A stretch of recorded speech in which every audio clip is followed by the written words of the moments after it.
Good morning, ladies and gentlemen, family and friends. A warm welcome to the wedding proposal ceremony of คุณแพรว and คุณปีเตอร์กราบสวัสดีผู้ใหญ่และแขกผู้มีเกียรติที่เคารพทุกท่านค่ะสำหรับวันนี้ก็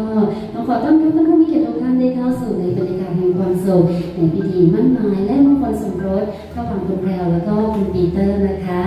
First of all, I would like to introduce you to the parents and elders of the bride and groom และสำหรับในช่วงพิธีการต่อไปค่ะก็จะเป็นพิธีการสู่ขอนะคะแต่ก่อนอื่นนั้นดิฉันจะขออนุญาตแนะนำเจ้าภาพให้กับทุกท่านได้รู้จักอย่างเป็นทางการซะก่อนนะคะ Our bride's parents คุณสมศักดิ์ใจดี and คุณสมศรีใจดี and next to them are the elders of the bride คุณสุชาติผ่องสาย and คุณพิมพันธ์ผ่องสาย A big round of applause to welcome them on the stage please ค่ะสำหรับคุณพ่อคุณแม่ของเจ้าสาวนะคะก็คือคุณพ่อสมศักดิ์ใจดีและคุณแม่สมศรีใจดีค่ะแล้ววันนี้ทางด้านฝ่ายหญิงฝ่ายเจ้าสาวนะคะก็ได้รับเกียรติจากคุณสุชาติผ่องใสและคุณพิมพันธ์ผ่องใสค่ะวันนี้ท่านก็ได้ให้เกียรติมาเป็นเท่าแก่นะคะสำหรับฝ่ายหญิงค่ะ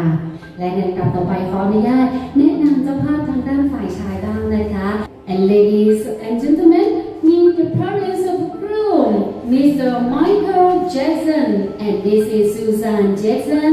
and sitting beside them are Mr. Peter Slater and Mrs. Lisa Slater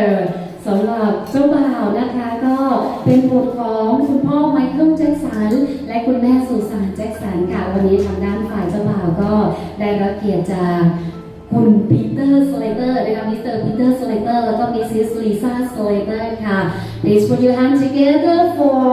the parents and the elder of the lovely couple